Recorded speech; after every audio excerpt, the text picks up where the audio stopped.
Vous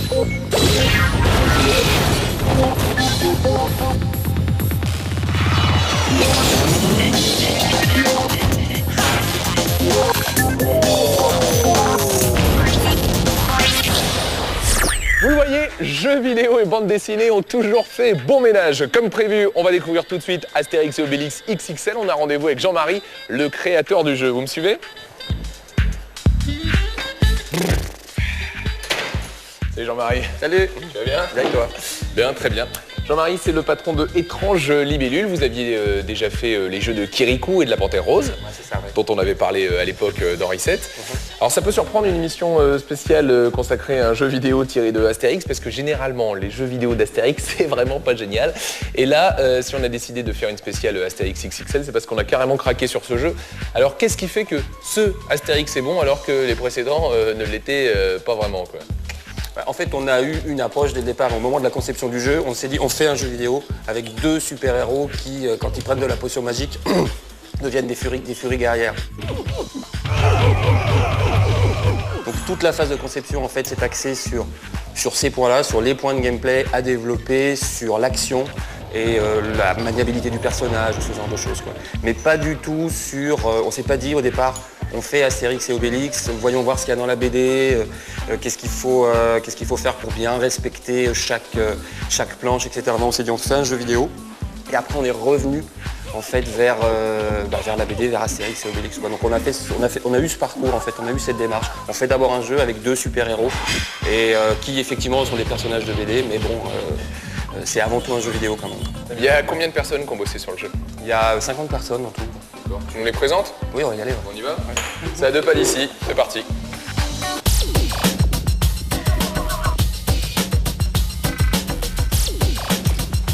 Alors moi j'ai remarqué que Astérix et Obélix dans le jeu, ils sont pas tout à fait comme dans la bande dessinée, je me trompe?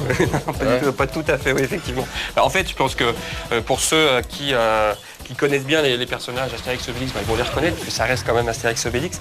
Mais c'est vrai que quand on regarde dans le détail, effectivement, il y a tout un tas de choses qui ont évolué, qui ont changé, pour justement faire des deux personnages, des personnages de jeux vidéo, quoi. Donc il y a des matières qui ont été rajoutées, il y a des détails qui ont été rajoutés, qu'on a fait évoluer, donc comme par exemple les ailes sur le casque d'Astérix. Donc initialement ce sont des plumes, hein, d'accord, et en fait nous on en a fait des ailes métalliques beaucoup plus design, donc c'est un petit peu plus je dirais agressif, c'est brillant, c'est beaucoup plus en phase aujourd'hui, ouais, avec l'idée qu'on se fait d'un personnage de jeu, quoi. Et Robin, par ici! Et puis dans le jeu, il y a également des tenues cachées, des tenues bonus. On les débloque comment? En fait, il y a toute une partie exploration dans le jeu. Il y a un certain nombre de lauriers en or à découvrir dans chaque pays. Et quand on trouve le bon nombre de lauriers dans un pays, on débloque un costume.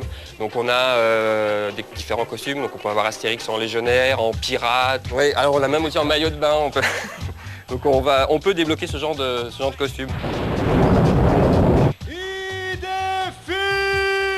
À chaque pays correspond un costume qu'on peut débloquer soit pour Astérix, soit pour Obélix. Bon, et ce que Jean-Marie ne vous dit pas, c'est qu'il y a des costumes que vous ne verrez jamais dans le jeu parce qu'ils n'ont pas été gardés. Mais est-ce qu'on peut les voir pour Reset?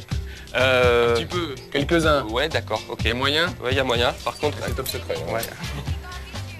Donc en cow-boy, en Elvis Presley, ça, en super-héros. Ça, on le verra pas, ça. Non, on le verra pas. On va regarder. Là, on va en martien. Non, en fait, on s'est beaucoup amusé. On continue la visite? Ouais. C'est par là.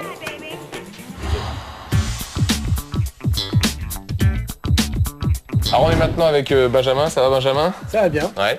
Benjamin il s'occupe un petit peu de régler notamment la difficulté du jeu, c'est toi qui places les ennemis dans les niveaux, quoi? C'est pas moi qui place les ennemis dans les niveaux en fait, c'est moi qui propose les outils qui permettent aux codeurs scénariques de placer les ennemis dans les niveaux et de régler la difficulté. T'es développeur, t'es informaticien. Je suis informaticien, voilà, je suis programmeur. Bon, montre-nous un petit peu comment ça se passe alors. Alors ici on a un squad. C'est-à-dire un groupe d'ennemis. Alors en fait, dans le jeu, les ennemis sont groupés de façon à ce que leur déplacement puisse être coordonné entre eux, ouais. Et de façon à avoir une intelligence de groupe plutôt qu'une intelligence individuelle. Donc ce qu'on fait, c'est qu'on place un squad comme ça, voilà. Donc là, on a la zone où il va pouvoir se déplacer. Ouais. Et ensuite, on va lui donner ce qu'on appelle une chorégraphie, c'est-à-dire un ensemble de positions pour ses membres. Et tu peux choisir par exemple d'avoir 6 romains ou 12 romains. Oui, on peut choisir d'avoir le nombre de romains qu'on veut, on peut choisir d'avoir différents types de romains ou autres d'ailleurs dans le squad en mélangeant et en les plaçant à différents endroits. Par exemple, on peut avoir, ici je vais mettre par exemple un centurion et puis des romains. D'accord. Et c'est toi qui choisis aussi s'ils vont être plus ou moins costauds? Voilà, ils sont réglables totalement. Dans chaque squad, individuellement, on peut régler les paramètres des romains pour qu'ils soient plus ou moins difficiles et pour qu'ils soient plus ou moins rapides, Ouais, ainsi de suite. c'est un truc un peu facile parce qu'on doit faire le test du jeu là, donc Ok, ça nous aiderait. d'accord. Et si je joue, voilà, là j'arrive dans le jeu directement avec le centurion et les romains qui sont là. Et là tu peux tout de suite le tester avec la manette, Directement. comme si t'étais sur console Ouais, quoi. ouais. Voilà, c'est avec le stick là. Ah ouais. Et Ah là, ouais. Tu peux taper ici et tu peux. Ouais, alors t'as pas la caméra, attends, je te remets la caméra. Voilà. Vas-y. Ah ouais, voilà. Tu tournes la caméra avec ça. Voilà, de l'autre côté. Ouais, tu peux taper. Voilà. Ah ouais. Et comme ça tu peux tester au fur et à mesure si, On peut totalement si le jeu tester, fonctionne bien. Quoi. Voilà. En fait c'est Voilà. vachement facile de faire un jeu vidéo quoi. Quand on a les bons outils, ouais. Bah, Parce que, super. Merci beaucoup Benjamin. C'est super. À bientôt. À bientôt. Ciao. Jean-Marie, tu peux nous expliquer c'est quoi toutes ces cartes qui sont affichées au mur là chez vous? Ouais, bah, en fait, ce sont les plans des niveaux, enfin les plans initiaux en fait. Ouais. D'accord. Donc tout commence par là, c'est-à-dire on met sur papier tout ce qui va constituer un niveau. Donc là, par exemple, on peut voir ici, là, on a CP, ça veut dire checkpoint, par Donc exemple. c'est les points de sauvegarde. Ça. Voilà, c'est ça, c'est les points de sauvegarde. D'accord. Et des niveaux comme celui-ci, il y en a combien dans le jeu? Alors ça, en fait, c'est une partie d'un niveau, une toute petite partie d'un niveau. En tout, il y a 6 mondes. Et je sais pas, ça représente peut-être un 60e de l'ensemble du jeu, quoi. Ah d'accord. Donc il y a du boulot, hein? Ouais, il y a des boulots. Et bah justement, figure-toi Jean-Marie qu'il est temps de passer au grand test du jour, celui de Astérix et Obélix XXL sur PS2. T'es tendu là, hein? Oui. Le verdict de Reset sur ce jeu, c'est tout de suite sur Canal J.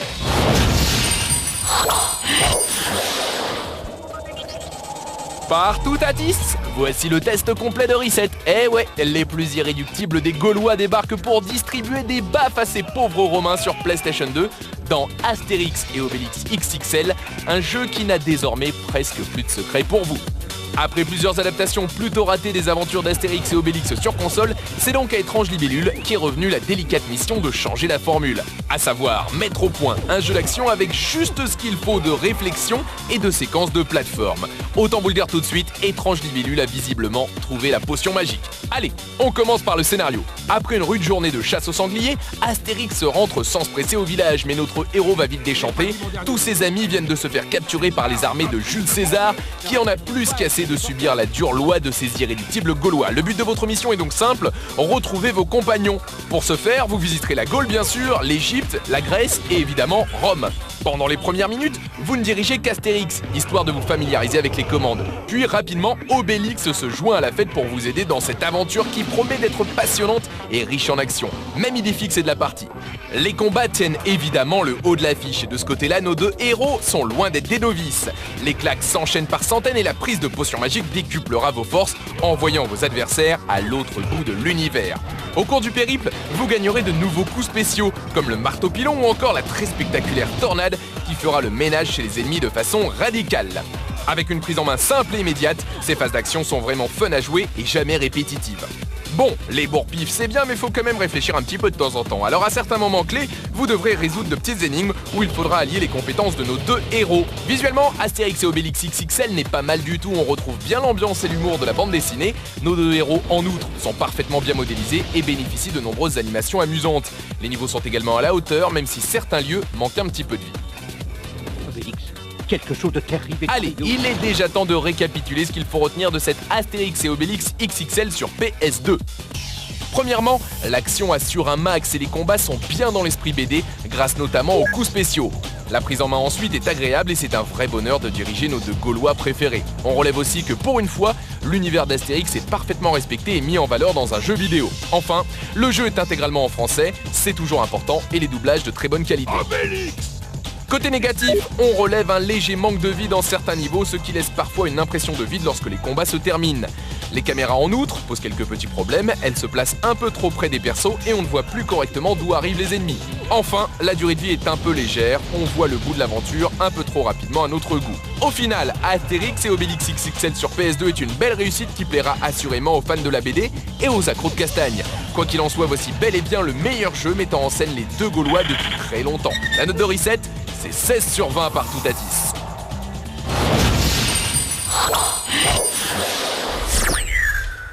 Eh ben Jean-Marie, une fois de plus, merci. C'était vraiment sympa de passer cette journée avec vous. De même, pareil. Encore bravo pour le jeu, rendez-vous en 2004 donc pour les versions GameCube et PC. Hein. C'est ça, ouais. La version PS2, elle est sortie. Bon bah à bientôt. Ok, merci et au revoir. À bientôt dans Reset. Nous on revient dans la station-service Reset dès le week-end prochain sur Canal J. Vous connaissez les horaires, hein, samedi et dimanche dans les deux cas à 13h40. Ciao, salut. Salut, au revoir.